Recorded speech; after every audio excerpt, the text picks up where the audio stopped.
If we are going to shed blood because of our land, we will. We are used to that. Our forefathers shed blood for our land. We will do so. This is my blood. And it reminds me of the blood that Wayaki shed, trying to protect Karura Forest. Trees are a vital aspect of our lives. All over the world, there are people determined to save and conserve forests. Trees give us fresh air to breathe, food to eat, and shelter from sunlight and rainfall.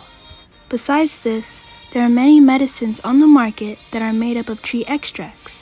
Wangari Maathai is one of the many people that are determined to save and conserve forests. Wangari Maathai united Africans for the aspirations of self-determination and environmental equity. Wangari knew that uniting the people of Kenya was essential in reclaiming the practices that have protected the environment for centuries. She spoke for the voiceless and gave Kenya back its color. Ms. Maathai also managed to give Kenyan women hope in their lives. Wangari Maathai and the Greenbelt movement positively impacted Kenya and women's rights because she protested to stop deforestation in Kenya. She created an organization for planting new seeds, which provided Kenyan women with jobs that gave them control over their lives.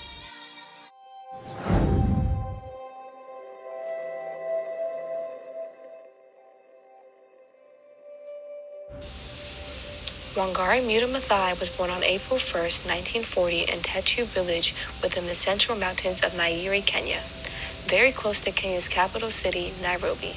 She was the professor who founded the Greenbelt movement in 1977. Being a recipient of the Kennedy Airlift, she studied in the United States, receiving a bachelor's degree from Mount St. Scholastica and master's degree from the University of Pittsburgh. She then went on to become the first woman in East and Central Africa to become a doctor of philosophy, receiving her PhD from the University of Nairobi in Kenya. She was in a group amongst 800 young Africans in the 1960s to study in the United States through the Kennedy Airlift Scholarship Program. She continued her education by studying biological sciences in the USA, where she induced inspiration from the civil rights movement. Later on, she decided to increase her knowledge by going back to school. Once she continued, her studies brought her back to Kenya and then to Germany. In 1976, Wangari Maathai became the leader of the Department of Veterinary Anatomy in the University of Nairobi, where she became associate professor the following year. In addition to her teaching, Maathai joined the Kenya Red Cross Society, the Kenya Association of University Women, the Environmentalization Center, and the National Council of Women in Kenya, where she focused on women's rights and fighting environmental degradation. Being the leader, Maathai introduced the idea of community-based tree planting that she developed into a broad-based grassroots organization, which she named the Greenbelt movement. The Greenbelt movement was founded in 1977 with the help and support of the National Council of Women of Kenya, also known as the NCWK. The Greenbelt movement was an environmental action of reforestation intended to prevent soil erosion, produce cheap, available fuel, and to employ and empower Kenya's rural workers, who were mostly women. Over the years, Maathai's Greenbelt movement have planted over 51 million trees in Kenya. Even today, the Greenbelt movement is still impacting Kenya. The movement concentrates on the building climate resilience and empowering communities, especially women, to promote sustainable livelihoods. Wangari Maathai stated that the Greenbelt movement to act upon the needs of Kenyan women, who stated that the streams were drying up, their food supply was low, and they had to walk further and further to get firewood for their everyday tasks. Wangari Maathai wanted to stop the deforestation in her home country, caused by the negatives of construction. After beginning her work, Professor Wangari Maathai saw that the everyday hardships of the poor, there were deeper issues of disempowerment, disenfranchisement, and loss of the traditional value. The Greenbelt movement was created to offer dual services in organizing the planting of trees. It decreases the outcomes of deforestation and provides an assembly for Kenyan women to be artistic, powerful, and productive leaders. In addition, Wangari Maathai was a robust vocal activist for civil rights, free speech, and public political responsibility. She believed in equal civil opportunities and the stability among the law, despite race, religion, or any unique characteristics. Because of this, she made it her priority for the majority of her staff to be women. Working in the Greenbelt Movement Society allows women the ability to change their environment and become independent. The movement also involves the transfer of technology from experts to the people, turning small-scale farmers into agroforesters. Ideally, public awareness is raised on issues associated with the environment and development. Meetings related to tree planting activities include discussions on the relationships between food, population, and energy. Wangari Maathai spent her life fighting for the women in Africa, advocating for their interconnectedness with conservation and social development through tree planting. On the global platform, Maathai supported reducing deforestation and carbon emissions affecting their global climate. Maathai received the Nobel Peace Prize in 2004 and became the first African woman and environmentalist to win the prize. She has received numerous other honors and awards, including a United Nations Environmental Program Global 500 Award, San Francisco's Goldman Environmental Prize, and Hunger Project's Africa Prize for Leadership in London, and the Right Livelihood Award.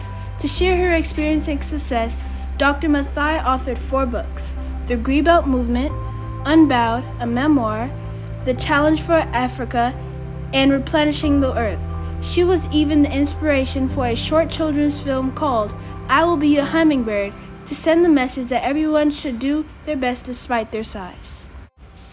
The Greenbelt movement inspired communities and families from all over Kenya to plant trees in order to replenish the Mau forest, specifically in parts where it was degraded and deforested. One of the Greenbelt movement's prime focus was to mobilize community consciousness for self-determination, justice, equity, reduction of poverty, and environmental conservation, using trees as the entry point.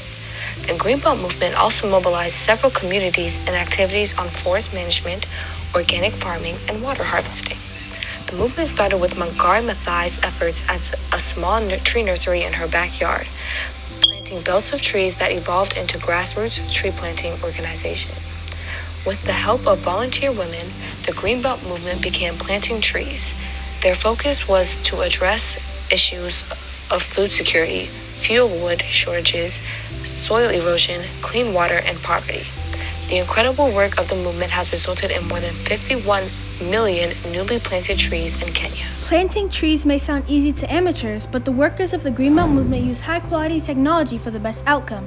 To observe and balance the activities being done for the movement, Dr. Wangari chose Dell PowerEdge technology, making it possible to develop geographic information systems with the capacity to support the planning and monitoring of complex forest management projects and programs. This technology uses geographic information system tools to identify areas of deforestation that need immediate repair. The quality technology has also enabled the Greenbelt movement to begin participating in the development of the first community-based climate change reduction and modification design in Kenya. Under Maathai's leadership and guidelines, the Greenbelt movement has been thriving. The initiative of planting millions of trees was aimed at fixing the damage caused by deforestation that threatened the maintenance of farming systems for the local farming population. It consists of women working to reduce the destructive social and environmental effects of deforestation. So far, she has provided 900,000 women with jobs. As a result, it empowered women, advocated for women's rights, improved democracy, and improved environmental stewardship. The Greenbelt movement has partnered with many organizations, corporations, and individuals for the past 40 years. In 1986, the Greenbelt movement set in motion the Pan-African Greenbelt Network, which took the Greenbelt movement to other nations in Africa. Wangari Maathai died on September 25, 2011 in Nairobi, Kenya. Maathai communicated in history by protesting to stop deforestation in Kenya and advocating for women's rights. This resulted in Kenya gaining back its color, over 900,000 women getting jobs, and her becoming the first African woman to win the Nobel Peace Prize. She left a legacy that will serve as an act of empowerment for women of all ages in Africa. She is considered the mother of environmentalism, just as Nelson Mandela is the father of human rights in Africa.